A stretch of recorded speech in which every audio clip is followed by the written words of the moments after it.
Olá, bem-vindo ao canal. Você sabe como funciona o sistema educacional no Brasil?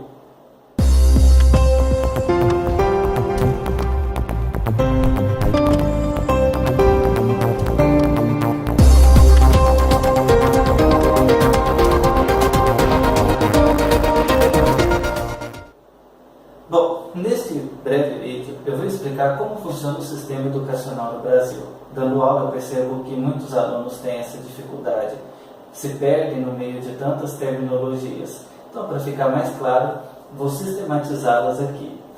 A pessoa começa estudando lá na primeira série na escola. Ela faz a primeira fase do ensino fundamental, de primeira a quinta série. É o primeiro contato que a pessoa tem com o conhecimento científico. Eu costumo dizer para os meus alunos que se fosse para aprender o que ele já aprende na internet ou em casa, não precisava ir para a escola. Porque a internet e em casa ele tem contato com o conhecimento do senso comum, que tem o seu valor, mas é diferente do conhecimento científico. A escola existe para repassar esse conhecimento, que é o conhecimento científico, que é investigado com a sua metodologia própria. Depois que a pessoa faz da primeira à quinta série, ela ingressa na segunda fase do ensino fundamental, que é do sexto ao nono ano. Feita essas duas fases, a pessoa concluiu o ensino fundamental. Então ela pode ingressar no ensino médio. No ensino médio tem o primeiro, o segundo e o terceiro ano. Quando a pessoa conclui o ensino médio, alguns param de estudar, outros dão prosseguimento, geralmente na graduação. Hoje, o principal processo para você entrar em uma graduação é fazendo o Exame Nacional do Ensino Médio. Depois você joga a sua nota no SISU. Fazer uma graduação é o que é popularmente conhecido como fazer faculdade, que no Brasil tem um valor exagerado por causa do seu histórico.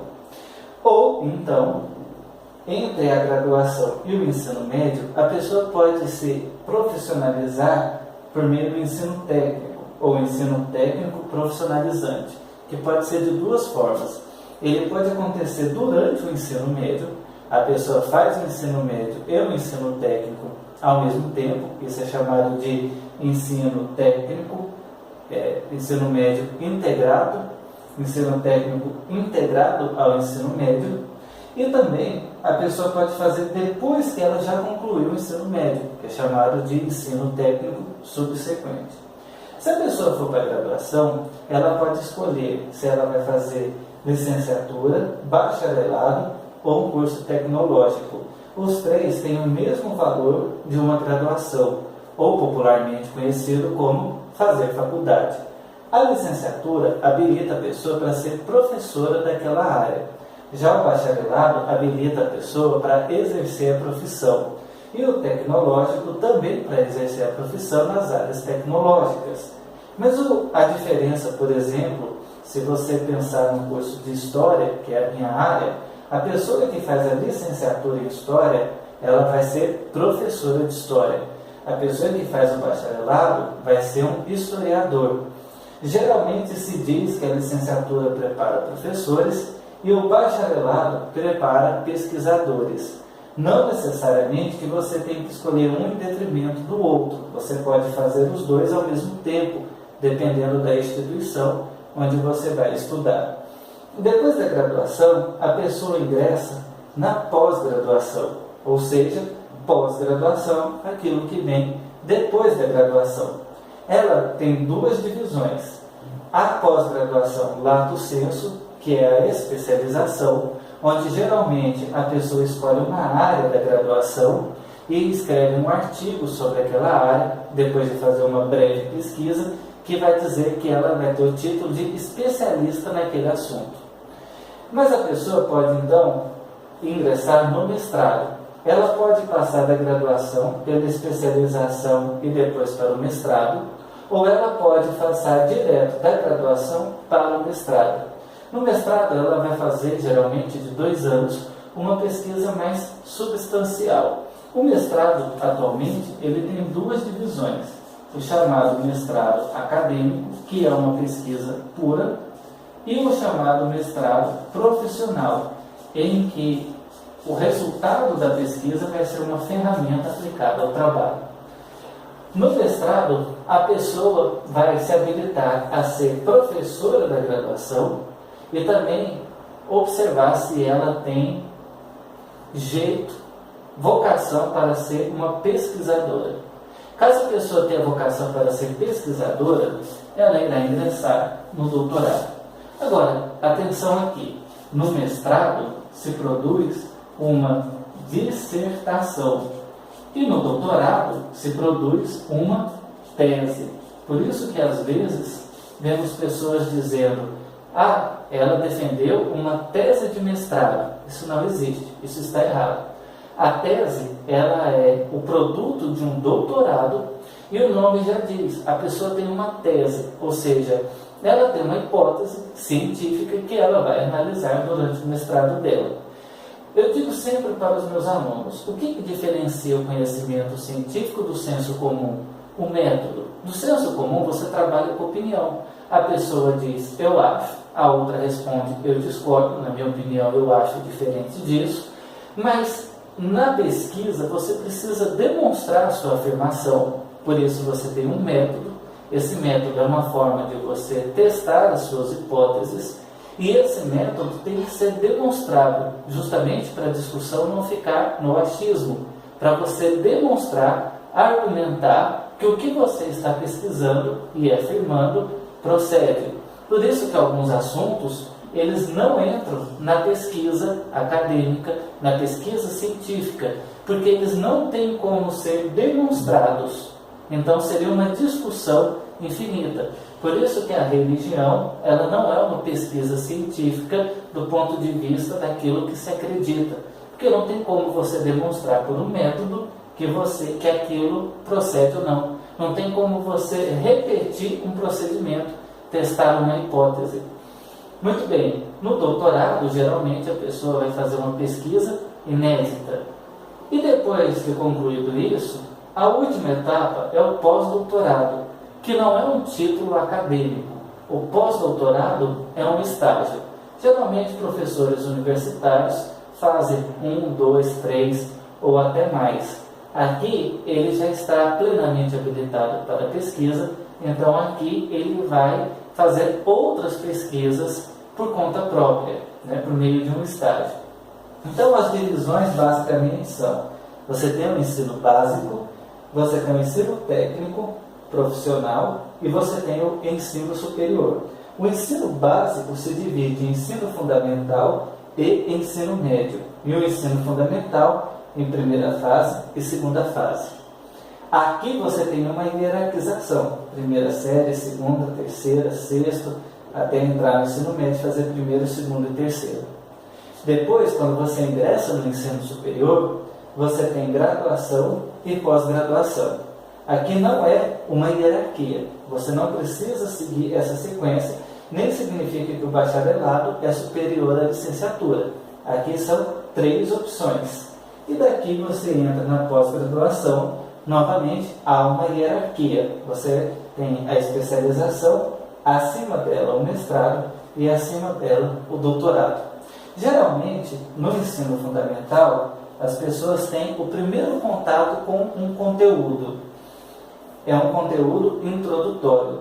No ensino médio, a pessoa faz uma revisão desse conteúdo de forma um pouco mais aprofundada. Por isso que no ensino fundamental você tem ciências, e no ensino médio, por exemplo, ciências se torna biologia, química e física separadas, ou seja, um aprofundamento. Na graduação, você descobre como funciona o mundo acadêmico, como se faz uma pesquisa, como que são feitas as investigações. Então, eu costumo dizer que aqui você aprende o conteúdo, aqui você aprofunda no conteúdo, aqui você descobre como esse conteúdo é encontrado e aqui você produz esse conteúdo. Ou seja, o que os professores pesquisam no doutorado, geralmente é o que vai ser ensinado no ensino fundamental e no ensino médio.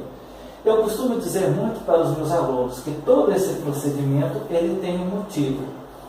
Geralmente, quando a pessoa entra na graduação, ela conclui a graduação fazendo um trabalho chamado de TCC, Trabalho de Conclusão de Curso, ou em algumas instituições, uma monografia. É o primeiro trabalho acadêmico que ela vai fazer depois de uma iniciação científica, que é outro assunto. Depois ela vai para a especialização, onde ela produz um artigo, depois aqui no mestrado uma dissertação e aqui no doutorado uma tese. Ela vai aprendendo como fazer uma pesquisa e vai se aprofundando. Acontece que a neutralidade não existe. Todos nós somos tendentes a alguma coisa. Então, esse mecanismo é para evitar as tendências.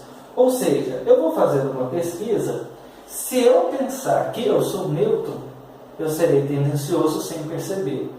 Então, eu tenho que saber que eu tenho a tendência de puxar para um lado ou outro, justamente para eu tentar me controlar. Sempre que eu vou pesquisar um assunto, eu posso ter uma afinidade ou uma antipatia com esse assunto. Por isso que eu tenho que ter consciência disso. Se eu tenho antipatia, eu tenho que tomar cuidado ao criticar. Se eu tenho afinidade, eu tenho que tomar cuidado ao exaltar. Então, quando eu faço uma especialização e escrevo um artigo, eu submeto a uma banca. Qual o papel dessa banca? É avaliar o meu trabalho. Da mesma coisa acontece na dissertação e no doutorado. Justamente para ver aonde foi que eu cometi erros sem perceber. Ou seja, eu submeto o meu trabalho para que outros pesquisadores façam uma leitura de fora e analisem se o que eu digo procede. Para terminar, deixei aqui para o final, o EJA, Ensino de Jovens e Adultos. Por quê? Geralmente as pessoas têm uma idade para seguir esses estudos. Elas começam em torno de 7 anos de idade na primeira série e assim vão caminhando. Só que algumas pessoas vão ficando defasadas porque vão repetindo de ano ou deixam de estudar no meio do caminho.